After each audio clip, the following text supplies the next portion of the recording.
The humans do not have a hive mind, so the humans were spreading through the stars. Faster-than-light engines were actually not that big of a deal. Well, the first time crossing that barrier was spectacularly hard, but now we knew how to do it. There were many, many stars that we visited. Turns out, habitable planets and even planets with an ecosystem of life are not really rare. We found a lot of them just in our little sidearm of the galaxy, and our exploration ships are still out and about.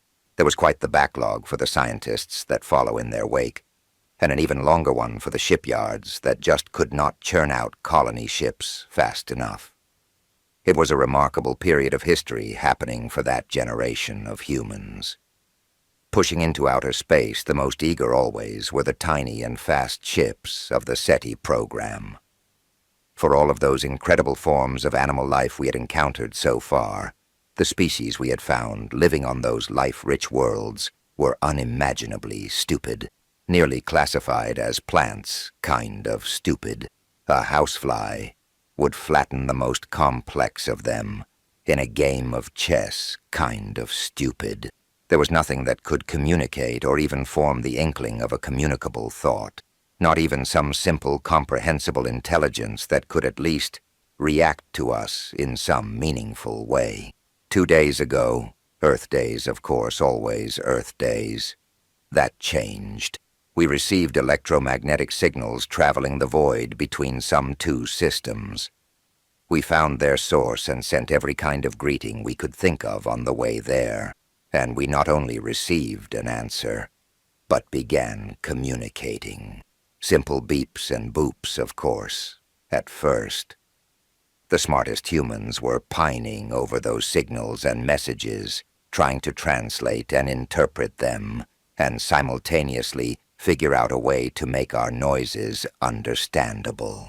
Though there is always another party in a conversation, and luckily for us, they did not fail. So the humans got an invitation. One human, a non-aggressive ship, and a specific location outside our known space where they would await us. Since it sounded extremely risky and very much like a trap, it actually took a couple of seconds before the SETI program was utterly overwhelmed with applications by volunteers. One human was pronounced ambassador as quickly as possible to stem the madness, thrown into an exploration ship that was mostly automated, and then slung into the general direction of our hopefully soon-to-be friends. Following these directives brought the exploration ship to an empty part of space, the nearest star light years away. At first, nothing else seemed to be there, and only after the ambassador reran the sensor sweep, another ship was picked up. Its signature was tiny, making it nearly invisible. She sent the prepared greeting and promptly received back an answer, an approach vector, and an invitation to come aboard. The ambassador sat on what could pass as a stool before a window that parted the room.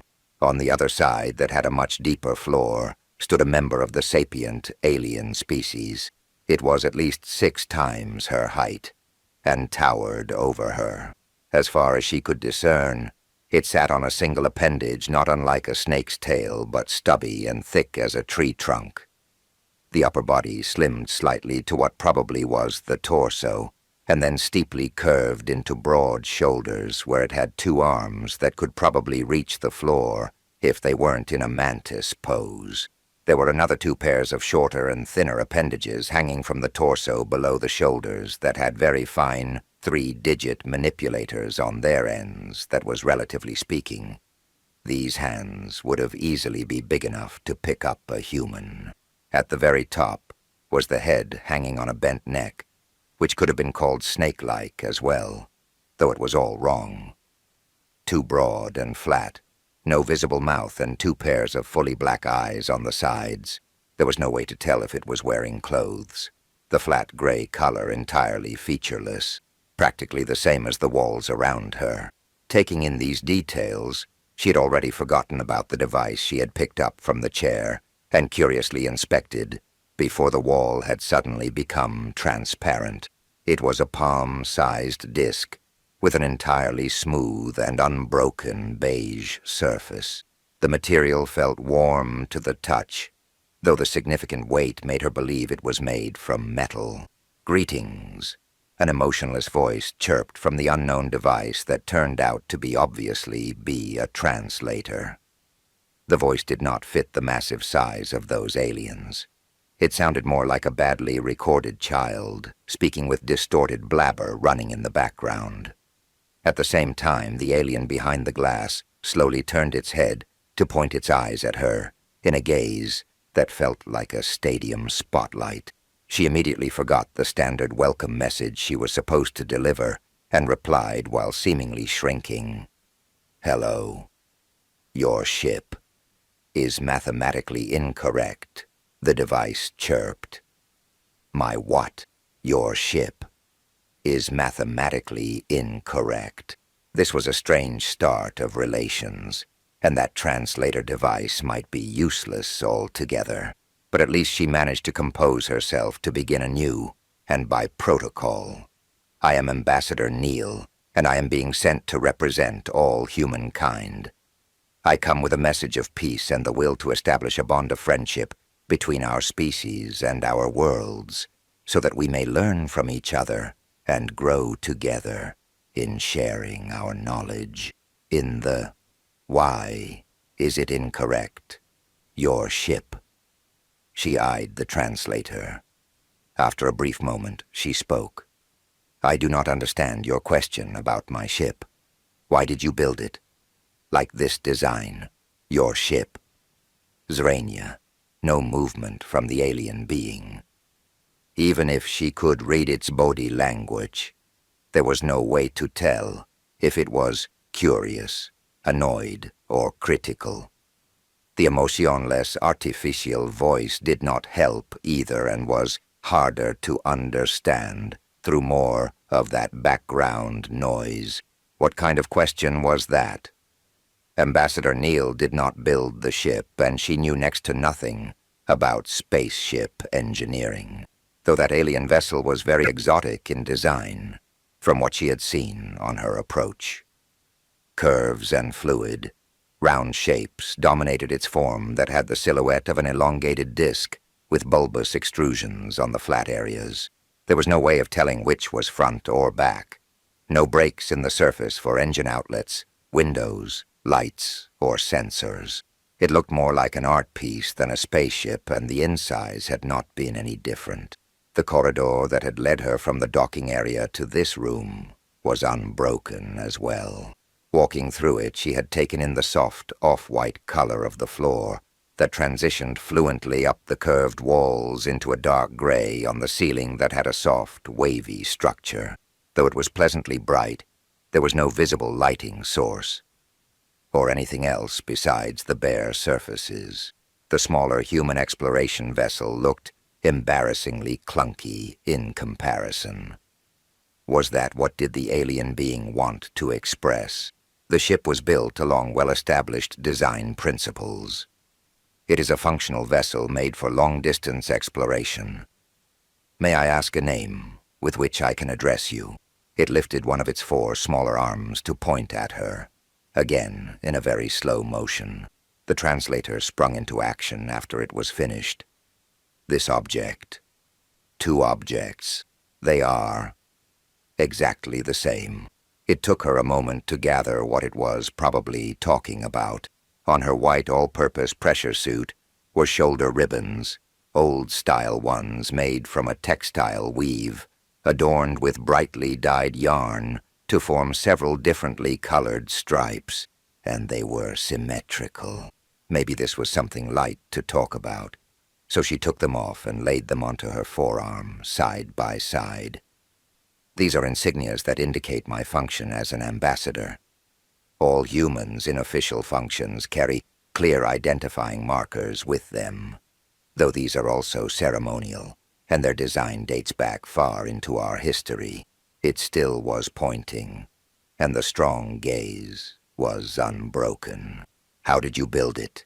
The insignias, exactly the same." It took her a moment to form a reply. "I don't know how they are made. I think there is. How? Do you? Not know? Logically, the translator spoke louder than before. Maybe it only seemed louder because the being had leaned markedly closer to the glass. Ambassador Neal shifted on the stool. This was not at all how it was supposed to go. She had no idea what the alien was going on about. Maybe it was not a representative of their species. Maybe this was an interrogation. Or maybe they just made a big mistake trying to do a face-to-face meeting this early after the first communications. This meeting was going badly, and she was flustered, which she was, luckily, able to hide. At least Nyarn Enthep hoped that she was. First, that human had been even smaller than she had planned for, the little thing now awkwardly sitting on the pedestal for the translator. And then, Nyar's light-hearted, curious questions seemed to completely fail to break the ice. But it truly was strange.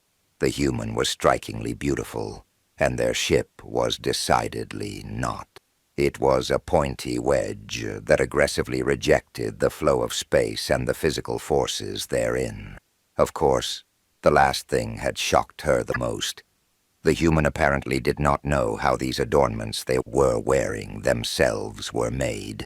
Still, Nyar had to admit they were magnificently built, exactly the same, down to every measurement she could discern.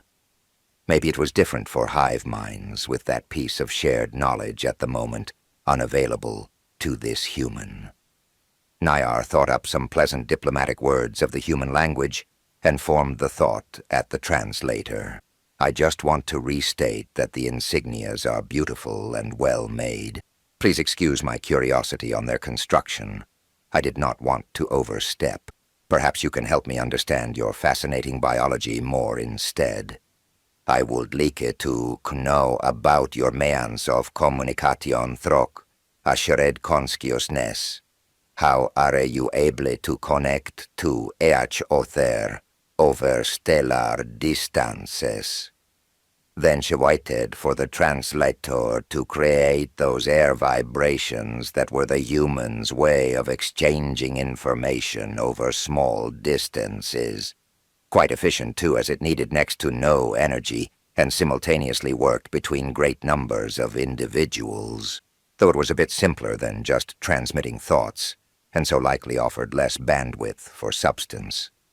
The translated reply was overlaid with slight confusion, seemingly the normal state of that human, and a short explanation of quantum entanglement, ship-to-ship communication. But that was not what Nyar wanted to know. She suspected the translator to be not accurate, even though she had been very proud of how she had made it, at least in the beginning. Thank you very much for the explanation on your ship-to-ship communication technology. I am afraid I have not understood how it ties into your interhuman communication. Could you please elaborate on how you communicate between humans outside the range of your voices? This time the overlay of confusion was so strong that it was everything that came back. I'm sorry for having been too vague, and I will try to explain it from my point of view. Since your arrival and at this moment, I cannot measure signals of any kind coming from you or being transmitted to you. Judging from your position of representing all humans and your current awareness, you are obviously still tied into the shared consciousness. This information I only want to know so I can ensure my earlier promise of no harm coming to you in my presence. My least desire is cutting you off from your collective because of my ignorance. More confusion and the polite inquiry to elaborate. Using this indirect way of exchanging information was very tiring on her mind, and this meeting was on a good pace to outlast Nyar's previously longest. Carefully, she put together more phrases, but her curiosity and slight frustration got the better of her for a split second. How does your hive mind work? Zrenya, she then inquisited bluntly, and too fast to stop herself. The human luckily did not appear to be disgusted from her directness, and even seemed to understand this question better. There was no confusion attached to the reply. and they flatly stated that humans were no hive mind, and this one was an independent individual. But that could not be. How could a being that tiny possess a nervous system complex enough to communicate intelligently, let alone create technology to traverse space? What, then, was the benefit of them being so many? With a thought, she locked down the meeting room with a full-spectrum communication blockage field, a safety measure she had implemented for emergencies and not planned to actually use. Incredibly, she noted no change in the human. So it truly was a contained unit, independent from a shared consciousness. Nayar was perplexed, and again let slip a thought. The disk in her hands chirped. Impossible. You are too small. This time she thought to hear some emotion from it, baffled incredulity. Ambassador Neal stood up instinctively, drawing herself to her full height. She was at least 2 hand widths above average height. Adding her oftentimes unruly curly hair that might have even been 3. With difficulty, she got back into a diplomatic mindset and asked, "There may be some misconceptions on both of our sides. Please help me understand the relationship between size and intelligence, and how it regards to your perception of human biology."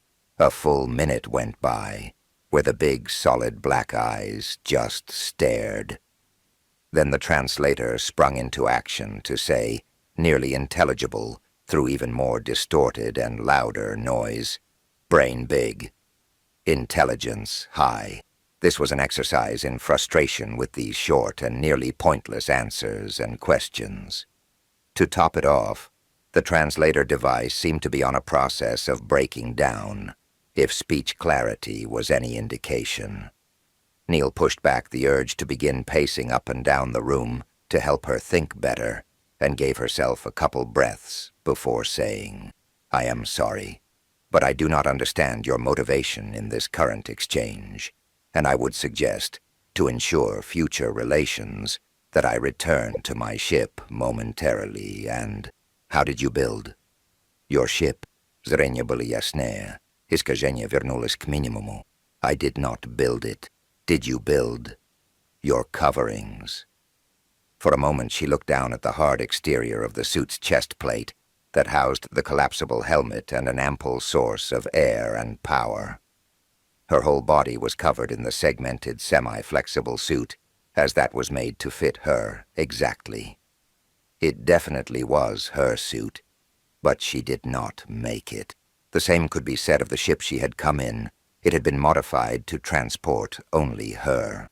She had the hazy beginning of a conclusion. "I did not build any of the equipment I have with me." She paused to take a breath. "Did you build your ship yourself?" What kind of question was that?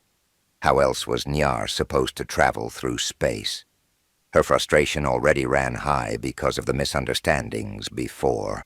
This was so very confusing, with the human clearly wearing protective apparel that fit their body and movements to seemingly optimal precision, and them claiming to not having built it. It obviously did not grow on a tree. Nayar was completely at a loss, and she could not wrap her mind around how anything worked with those humans. Coupled with that was her whole body beginning to ache, because she was standing polite for so long. "Yes, I am the maker of my ship," she thought, as a short answer. It even sounded wrong. Who else would make her ship? The prompt reply came overlaid with excitement, which she couldn't make sense of. The human now wanted to know if she had used her hands to make it. Nayar nearly twitched. She did not think the inquiry from before could be outdone, and now came this. What an utterly nonsensical question. "Yes," came in the clearest tone yet. Just so she could be absolutely sure, she added, "Do you have machines that build ships?" She saw more movement from it this time. It shifted, and then turned its head to look at her with the other pair of eyes, though it was the same scrutinizing glare. A machine. Cannot build. Now Neil could not stop herself from pacing any more. The alien being was huge and more massive than any land creature on Earth.